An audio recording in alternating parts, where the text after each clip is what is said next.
नमस्कार। आप देख रहे हैं स्पेशल कवरेज न्यूज और मैं हूं आपके साथ शिव कुमार मिश्रा। आज की सबसे बड़ी खबर सबसे पहले स्पेशल कवरेज न्यूज पर। इस राज्य ने ऐलान कर दिया कि हम चुनाव ईवीएम की जगह बैलेट पेपर से कराएंगे। वर्षों से इस देश में किसी राज्य की हिमाकत नहीं हुई कि वो बैलेट पेपर से चुनाव कराए जाने का ऐलान करे, उसके चुनाव आयोग करे उस राज्य का। और चुनाव आयुक्त ने यह कह दिया कि हम चुनाव ईवीएम से नहीं कराकर बैलेट पेपर से कराएंगे। और जब यह बैलेट पेपर से चुनाव कराए जाने की बात सामने आई है, तब से बीजेपी के नेता उस राज्य के आग बबूला हो गए हैं। उन्हें पता है अब क्या होगा, और यह दूध का दूध और पानी का पानी हो जाएगा कि महाराष्ट्र के बीएमसी के चुनाव में क्या हुआ, महाराष्ट्र नगर निगम के चुनाव में क्या हुआ, क्योंकि उस राज्य में भी चुनाव होगा। ये तय हो जाएगा कि बैलेट पेपर और ईवीएम का दरअसल पूरा मामला क्या है। लगातार इस मामले पर अपनी अपनी अलग अलग प्रतिक्रियाएं आ रही थी, अलग अलग बातें आ रही थी। राजनीतिक दल आरोप प्रत्यारोप लगा रहे थे, लेकिन कोई सुने तब ना। इस पूरे मामले पर चुनाव आयुक्त ने, उस राज्य के निर्वाचन अधिकारी ने साफ साफ कह दिया कि हम चुनाव बैलेट पेपर से कराएंगे। इस प्रक्रिया के बाद भाजपा के लोग कहने लगे कि यह हमारा अपमान है, यह गलत है, चुनाव ईवीएम से होने चाहिए। आखिर क्यों भाजपा क्यों बौखला रही है? बैलेट पेपर से चुनाव पर भाजपा क्यों बौखला रही है? यह मेरा सवाल है आप सबसे, और इस सवाल का आप मुझे जवाब भी दीजिए। बैलेट पेपर की जगह ईवीएम से चुनाव से भाजपा क्यों खुश है, या बैलेट पेपर के चुनाव होने पर बेचैन क्यों हो रही है भाजपा? क्या दिक्कत है, क्या परेशानी है? इस पूरी खबर में हम आपको इस पूरी खबर को बताएंगे, और इस पूरी खबर को समझने के लिए आपको अंत तक रुकना पड़ेगा। कौन सा ऐसा राज्य है जिसने इतनी हिम्मत जुटाई है और इस देश के जनमानस को एक अच्छा संदेश देने का प्रयास किया गया है। उससे पहले आपसे गुजारिश, चैनल को सब्सक्राइब करें, बेल आइकन बटन दबाएं, वीडियो को लाइक शेयर करें। पिछले 2 दिन से आप लोगों को हमारे वीडियोस नहीं मिल रहे हैं, तो जब तक आप लाइक शेयर नहीं करोगे ये साफ सुथरी खबरें आपको नहीं मिलेंगी। इसलिए ये वीडियो 2 दिन से आपके पास तक नहीं पहुंच रहे हैं। मैं भी देख रहा हूं कि लोग देख नहीं पा रहे हैं, तो निश्चित रूप से आपको लाइक शेयर करना पड़ेगा, आगे भेजने पड़ेंगे। चलिए शुरू करते हैं। दरअसल ये मामला कर्नाटक का है, जहां कांग्रेस की सरकार है। दरअसल कर्नाटक में चुनाव है, निकाय चुनाव, और निकाय चुनाव से पहले कर्नाटक की कांग्रेस सरकार राज्य में स्थानीय निकाय चुनावों के लिए इलेक्ट्रॉनिक वोटिंग मशीनों यानी ईवीएम की जगह पारंपरिक बैलेट पेपर से मतदान कराने का फैसला ले लिया।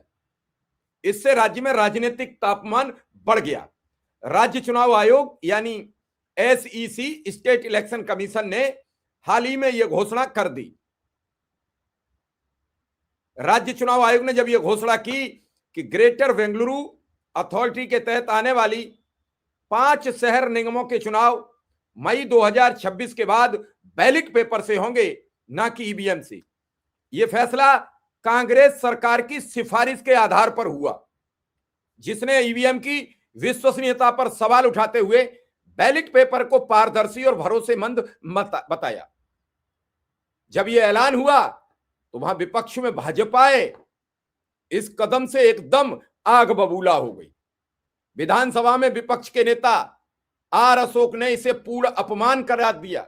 उन्होंने आरोप लगाया कि राज्य सरकार ने खुद एक सर्वे करवाया था जिसमें जनता की ईवीएम पर भारी विश्वास दिखा, लेकिन राजनीतिक डर से कांग्रेस ने बैलेट पेपर पर चुनाव कराना सहमति जताई है। अशोक ने कहा कि बेंगलुरु भारत की आईटी राजधानी है और यह ईवीएम बनाने वाली कंपनी वीईएल यानी वेल का मुख्यालय है। फिर भी कांग्रेस सरकारी संस्थाओं को कमजोर करने का काम कर रही है। चुनाव से पहले पारदर्शिता व तकनीक से डरने की कोशिश कर रही है। यह मतदाताओं की बुद्धि का अपमान है। भैया इसमें मतदाताओं की बुद्धि का क्या अपमान होगा? मतदाता चाहे मोहर लगाए और चाहे बटन दबाए, इसमें बुद्धि का अपमान कहां हो गया? तुम क्यों परेशान हो, तुम क्यों हैरान हो, तुम्हारी हिम्मत क्यों टूट रही है? ईवीएम से हो चाहे बैलेट पेपर से हो, इसका मतलब साफ सुथरा है कि ईवीएम ठीक नहीं है। और ईवीएम बदलने का यह खेल जो कांग्रेस शासित राज्य कर्नाटक से हुआ है, इसे सभी विपक्षी दल अपने अपने राज्यों से सहमति बनाएं, निर्वाचन आयोग को लिखें और यह प्रस्ताव पास करें कि हमारे राज्य में जब भी विधानसभा चुनाव कराए जाएं तो बैलेट पेपर से कराए जाएं। शायद चुनाव आयोग पर भी इसका प्रभाव पड़े। उन्होंने कांग्रेस पर, राज्य सरकार ने जब ये बातें कही तो उन्होंने कांग्रेस पर ईवीएम को ब्लैक बॉक्स बनाने का भी आरोप लगाया है। इस पर तीखा पलटवार करते हुए कर्नाटक के मंत्री प्रियंक खड़गे ने भाजपा की आलोचना को खारिज किया, क्योंकि प्रियंक खड़गे वहां आईटी मिनिस्टर हैं। उन्होंने कहा कि अमेरिका, ब्रिटेन, जर्मनी, फ्रांस और जापान जैसी कई उन्नत लोकतंत्र अभी भी बैलेट पेपर का इस्तेमाल करते हैं। फिर जर्मनी क्यों करती है बैलेट पेपर का प्रयोग? अमेरिका क्यों करती है? ब्रिटेन क्यों करती है?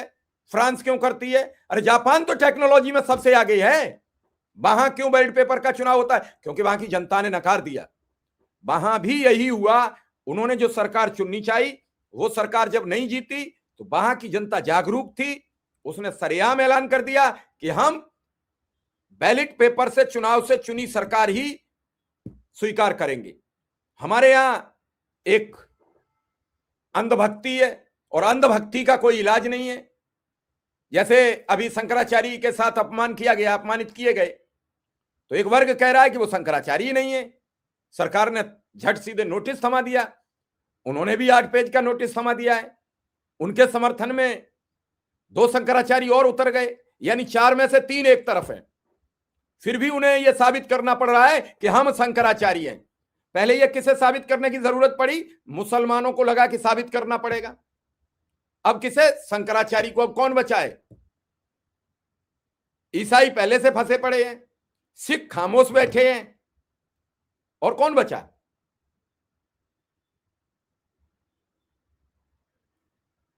तो आईटी मिनिस्टर प्रियंक खड़गे ने कि जब अमेरिका, ब्रिटेन, जर्मनी, फ्रांस और जापान जैसी उन्नत लोकतंत्र भी बैलेट पेपर का इस्तेमाल करते हैं, जहां मजबूत ऑडिट सिस्टम है, खड़गे ने याद दिलाया कि कांग्रेस ने ईवीएम को दक्षता बढ़ाने के लिए पेश किया था, लेकिन भाजपा ने उन्हें हथियार बना लिया। उन्होंने कहा कि ईवीएम को ब्लैक बॉक्स बनाकर चुनाव की पारदर्शिता पर सवाल तो उठाए जा सकते हैं, लेकिन सच्चाई सामने नहीं आ सकती। दरअसल बेंगलुरु में करीब 30 साल बाद स्थानीय निकाय चुनाव एक बार फिर बैलेट पेपर से होने जा रहे हैं। 30 साल तक ईवीएम से होते रहे। कर्नाटक राज्य चुनाव आयुक्त जीएस संग्रेसी ने घोषणा कर दी। अब यह किसके अधीन है? ये हैं ज्ञानेश कुमार जी के अधीन। ज्ञानेश के अधिकारी ने ही ऐलान कर दिया कि ग्रेटर बेंगलुरु अथॉरिटी जीवीए के अंतर्गत आने वाले 5 नगर निगमों के चुनाव 25 मई के बाद 30 जून से पहले कराए जाएंगे और इस बार ईवीएम की जगह बैलेट पेपर का उपयोग होगा। बेंगलुरु में ईवीएम का पहली बार इस्तेमाल 1996 यानी 1996 में हुआ। उसके बाद से ईवीएम लगातार चुनाव की हिस्सा बनी रही, लेकिन लगभग 3 दशक तक फिर से पारंपरिक कागजी मत प्रणाली की ओर लौट रहा है। राज्य चुनाव आयोग ने यह भी स्पष्ट किया कि यह केवल जीवीए ही नहीं, बल्कि आगामी जिला, तालुका पंचायत चुनाव भी बैलेट पेपर से कराने का निर्णय ले लिया गया। यानी राज्य के सारे लोकल बॉडीज इलेक्शन अब कर्नाटक में बैलेट पेपर के जरिए होंगे। खत्म खेल ईवीएम का राज्य की चुनावी प्रणाली में। और यह देश का पहला राज्य होगा जहां कोई भी चुनाव स्थानीय राज्य का बैलेट पेपर से ही होगा, ईवीएम से नहीं होगा। ऐसे क्या अन्य जो विपक्षी दलों की सरकार है, जैसे बंगाल है, कर्नाटक है, केरल है, तेलंगाना है, क्या इन राज्यों में भी इसी तरीके की प्रक्रिया होगी? अगर होगी तो निश्चित रूप से चुनाव आयोग पर दबाव बढ़ेगा। वहां के परिणाम अलग होंगे, वहां का सिस्टम अलग होगा, तो निश्चित एक बार चुनाव आयोग को सोचना पड़ेगा। इस राज्य की बहुतायत जनसंख्या चाह रही है कि ईवीएम की जगह बैलेट पेपर से चुनाव हो, लेकिन चुनाव के बैठे अधिकारी, इस बात से आप समझिए कि भाजपा की सरकार ने चुनाव आयोग को आखिर इतना ताकतवर क्यों बनाया, क्यों उन्हें इतनी ताकत दी। कहीं ना कहीं तो कोई शक है, कहीं ना कहीं तो यह खतरा दिख रहा है कि आने वाले टाइम में जब सरकारें पलटेंगी, सरकारें बदलेंगी, तो निश्चित जांचें शुरू होंगी, जांचें शुरू होंगी तो एफआईआरें होंगी, एफआईआरें होंगी तो लोग जेल जाएंगे, और जेल जाएंगे उस समय मौजूदा सरकारों को अधिकारी कोसेंगे। तब ये कहेंगे मैं दबाव में आ गया, मैं प्रभाव में आ गया, मैं कुप्रभाव में आ गया। तो उन्होंने कहा फिर कैसे बचाया जाए, तो फिर उन्होंने कहा एक गजट पास कर दो कि आने वाली कोई सरकार, न बगड़ने के बाद, न बनने के बाद, न रिटायरमेंट के बाद कोई सरकार इनकी जांच नहीं करा सकती। भैया बिल पास हो गया, संविधान पास हो गया, सुप्रीम कोर्ट ने यही तो पूछा है कि इतनी तो सुरक्षा हमें भी नहीं दी गई है, तो चुनाव आयुक्त को क्यों दी गई। अब ये सब साफ साफ दिख रहा है। चुनाव आयोग ने तर्क दिया, बैलेट पेपर वेस्ट प्रैक्टिस संग्रेसी ने बताया कि चुनाव आयोग एक स्वतंत्र संवैधानिक संस्था है और उसके पास ये अधिकार है कि चुनाव किस प्रणाली से कराए, ये भाजपा तय नहीं करेगी। बड़ी अच्छी बात उन्होंने की, ये कोई राजनीतिक दल तय नहीं करे। उन्होंने कहा कि बैलेट पेपर प्रणाली की बेस्ट प्रैक्टिस मानी जाती है और अभी भी दुनिया के विकसित देशों जैसे अमेरिका में व्यापक रूप से उपयोग की जाती है।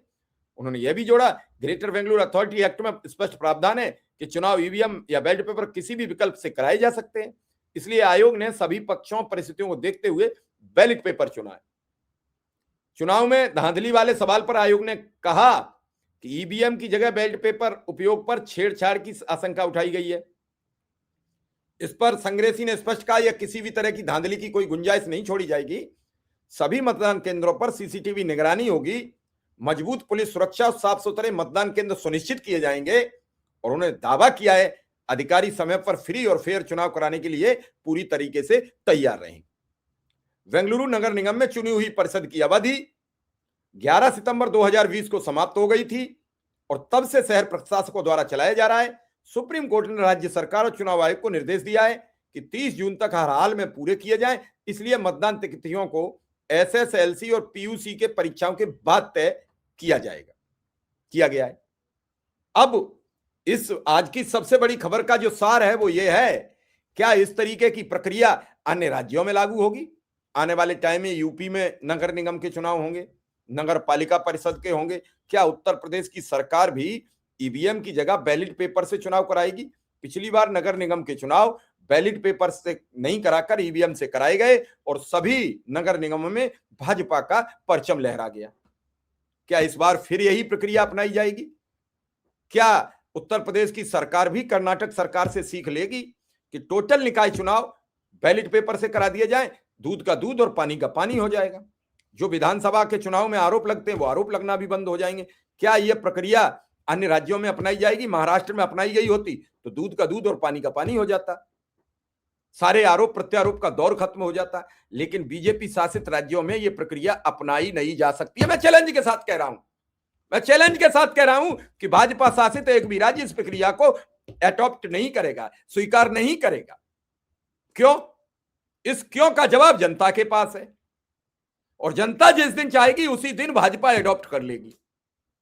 यह तय जनता को करना है कि कब तक बच्चे के रोजगार की व्यवस्था नहीं देखनी है, कब तक हमें हेल्थ की चिंता नहीं करनी है, कब तक हमें पढ़ाई की चिंता नहीं करनी है, कब तक दवाई की चिंता नहीं करनी है और कब तक कमाई की चिंता नहीं करनी है। जिस दिन इन तीनों चीजों की चिंता करोगे उसी दिन आप ईवीएम की जगह बैलेट पेपर से चुनाव कराने की प्रक्रिया पर सड़क पर आ जाओगे और अहिंसावादी तरीके से, हिंसावादी नहीं, अहिंसावादी तरीके से, गांधीवादी तरीके से इस देश को एक सही राह पर ले जाओ।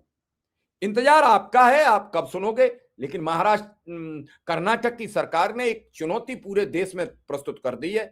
अब देखना है इस चुनौती को कौन कौन स्वीकार करता है और भाजपा क्यों बौखला गई है, इसके बारे में भी हमें जरूर बताइए। हम कमेंट के आपका इंतजार करेंगे। फिलहाल इस खबर में इतना ही। धन्यवाद, आभार, नमस्कार।